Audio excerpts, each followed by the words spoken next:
আসসালামু আলাইকুম। বাইক ক্যাপিটালে সকলকে স্বাগতম। বাইক ক্যাপিটালের নতুন একটা গাড়ির কন্ডিশন রিভিউ নিয়ে আসছি। সেটা হলো টিভিএস উইগো, হোয়াইট কালারের, খুবই ফ্রেশ একটা গাড়ি। 20-এর মডেল, 20-এর রেজিস্ট্রেশন, ফার্স্ট ওনারের গাড়ি, স্মার্ট কার্ড, আর মিরপুর বিআরটির।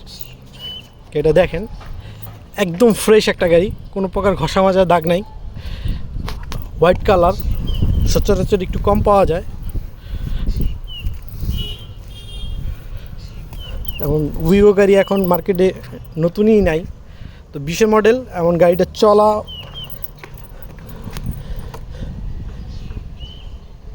13,000 সামথিং, খুবই ফ্রেশ। যারা উইগো গাড়ি খুঁজছেন তারা বাইক ক্যাপিটালের সাথে যোগাযোগ করবেন, এবং বাইক ক্যাপিটালে আরও স্কুটি আছে, যাদের স্কুটি লাগবে তারা বাইক ক্যাপিটালের সাথে যোগাযোগ করবেন। সকলকে ধন্যবাদ। উপরে ফোন নম্বর এবং আমাদের ঠিকানা, লোকেশন দেওয়া থাকবে। যারা দরকার তারা আমাদের সাথে সরাসরি ফোনে কথা বলবেন। ধন্যবাদ।